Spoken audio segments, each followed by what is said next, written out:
días. Hola, muy buenos días, José Luis. Efectivamente, fueron intensos los bombardeos rusos que se han registrado durante la mañana en Kiev, que se encuentra en pleno toque de queda, justamente para velar por la seguridad de sus habitantes.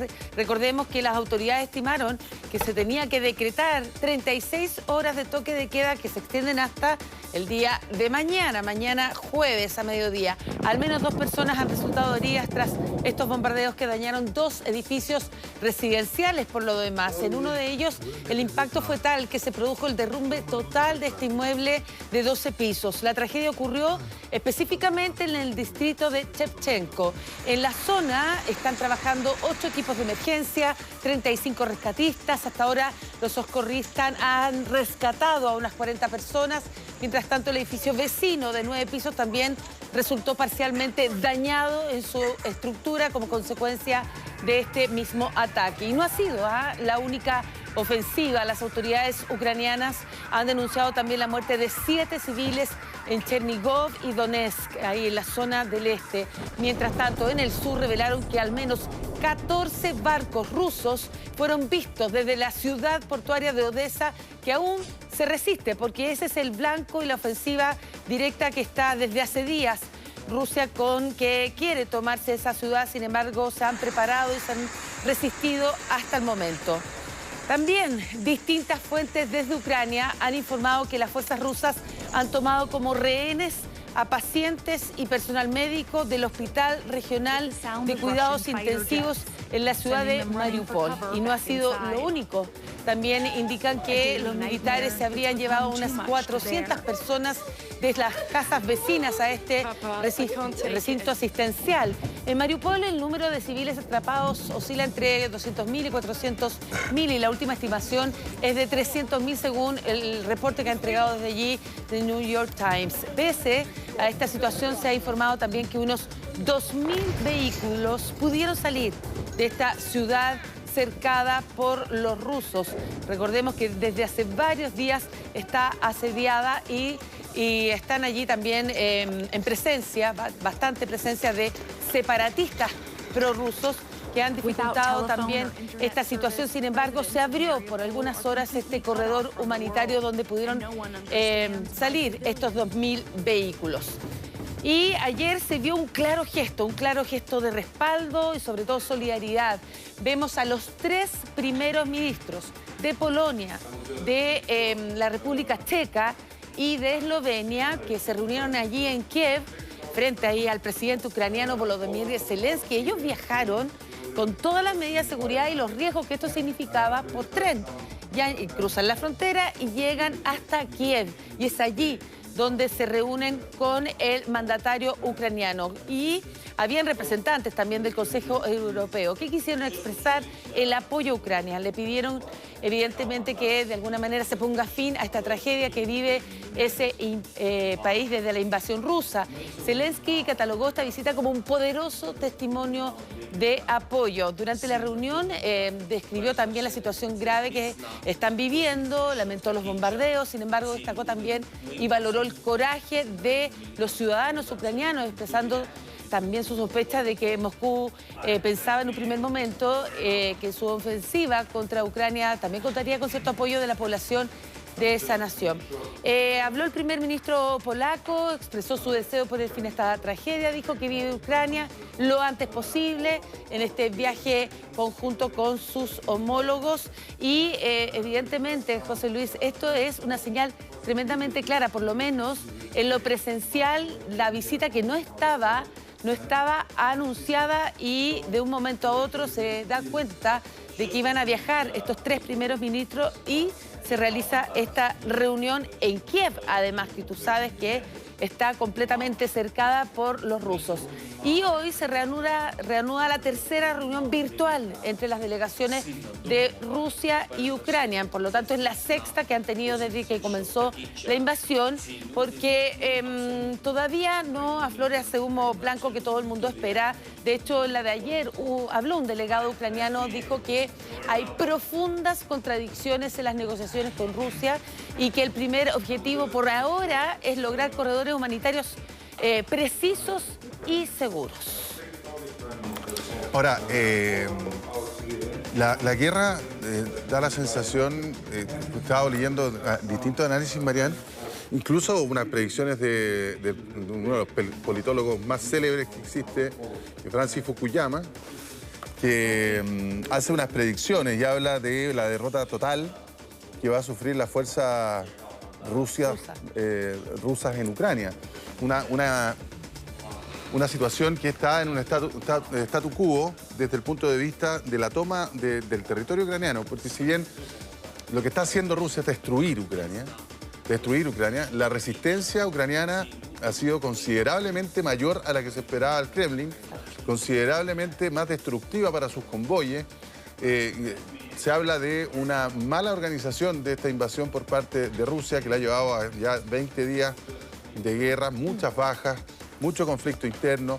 No pensaron que Occidente iba a generar todo este tipo de sanciones, no solamente al gobierno y a la economía ucraniana, sino que a los mismos oligarcas y a personas importantes ligadas al Kremlin.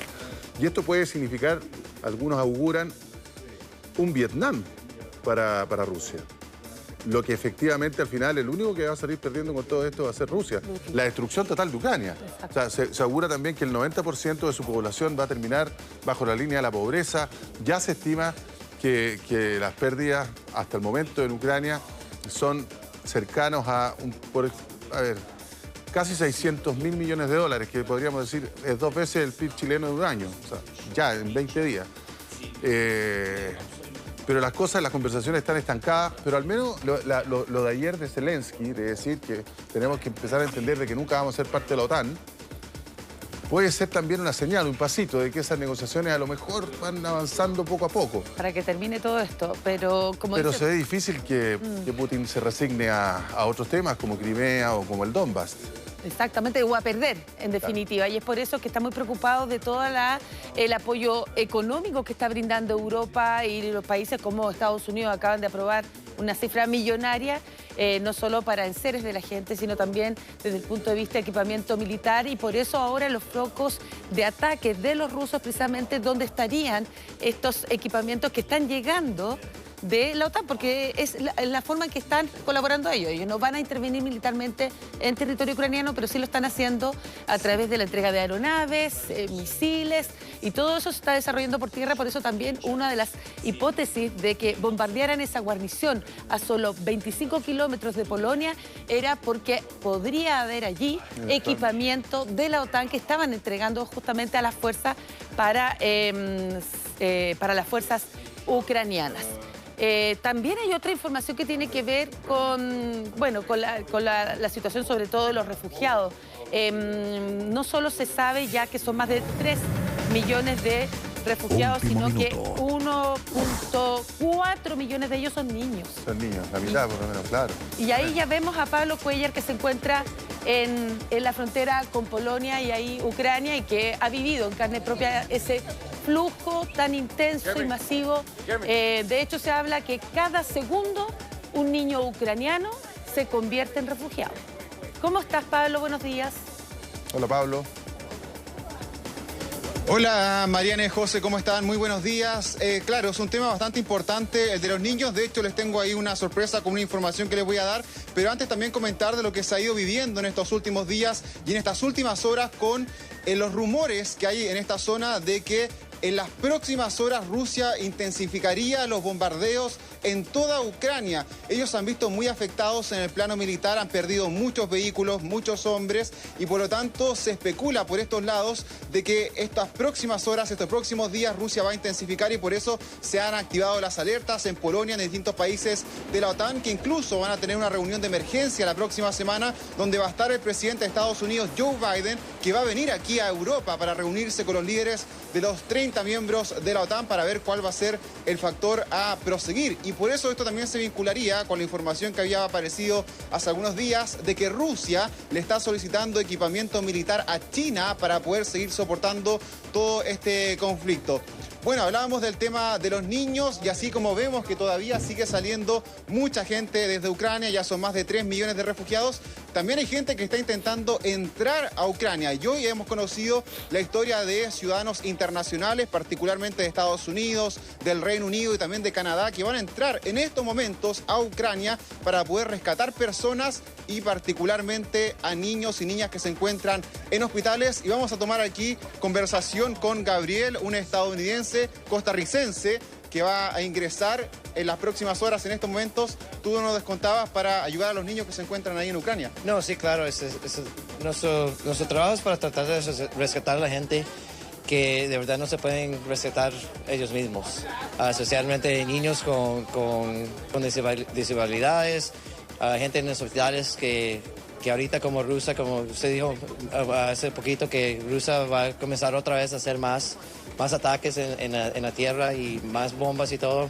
Nosotros queremos ir, sacar a esa gente, traerlos aquí a la frontera, a donde se pueden estar vivos antes que Rusia comience a atacar más. ¿Qué los motivó a venir hasta Rusia desde otros continentes, en el caso tuyo desde América, para poder venir acá y si también tuvieron algún tipo de preparación para poder entrar en medio de un conflicto?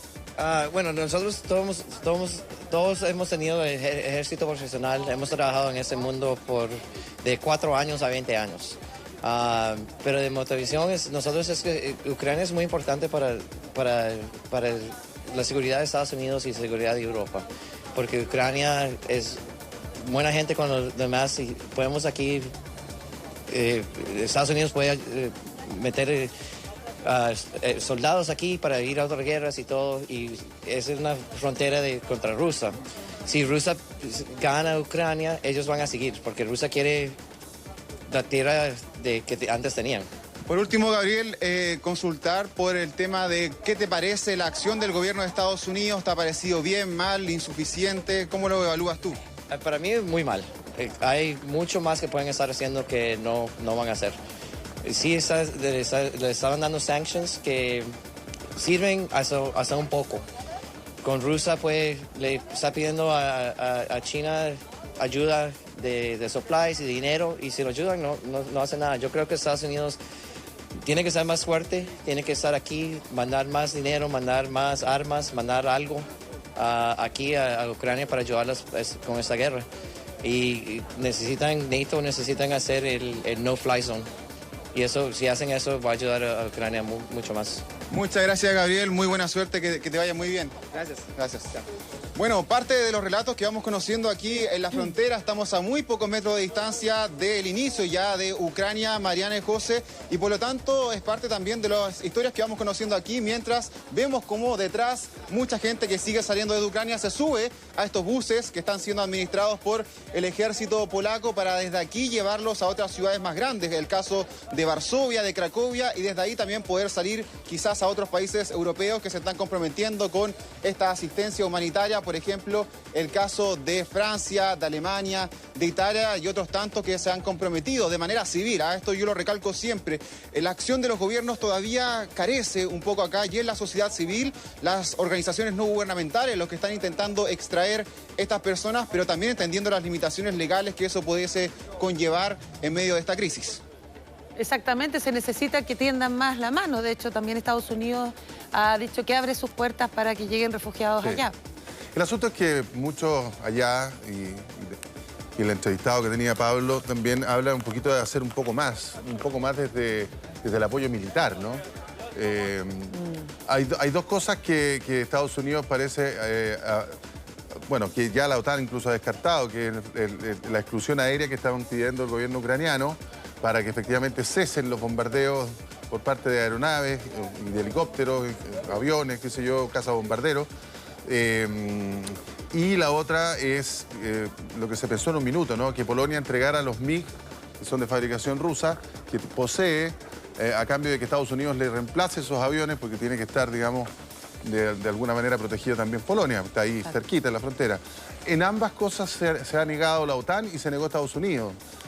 Con la sensatez de no escalar el conflicto. O sea, aquí evidentemente la que está sufriendo todo es Ucrania, pero escalar el conflicto podría ser desencadenar bombardeos en Polonia, en Lituania, Rumania, Estonia, Letonia. Entonces, evidentemente, lo que no quiere Occidente es escalar este conflicto.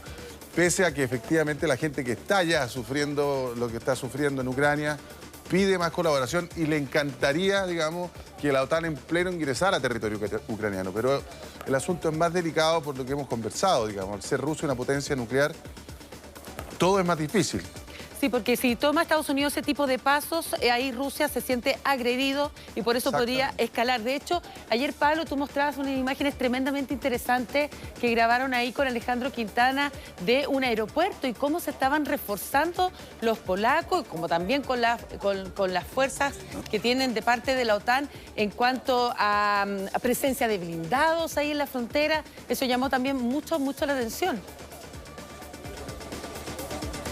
Sí, no, hemos visto nosotros durante estos días cómo han aumentado los contingentes militares, por ejemplo, en las carreteras que nosotros tomamos para poder llegar hasta acá. Siempre se ven grandes tanques blindados, tanquetas, paseando por la ciudad, obviamente resguardando, y también, sobre todo, en el aeropuerto, que es un punto estratégico de las localidades fronterizas. Y con lo que decía José con respecto a la OTAN, claro, aquí también tiene que velar el derecho internacional. Estos países no pueden llegar y agredir a Rusia.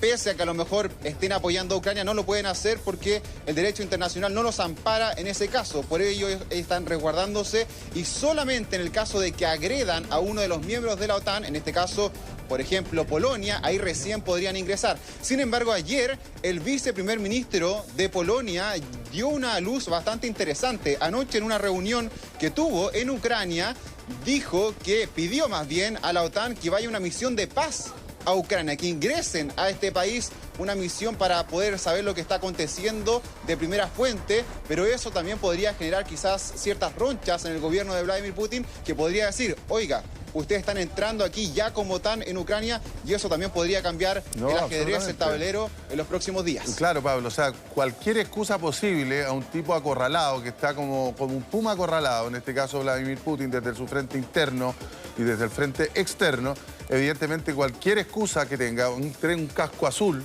que son las misiones de paz, ¿cierto?, de Naciones Unidas, ¿sí?, es justificación, digamos, para que efectivamente cualquier cosa pueda pasar. Digamos, incluso Vladimir Putin ya avisó que considera los convoyes de armamento como blanco de ataque.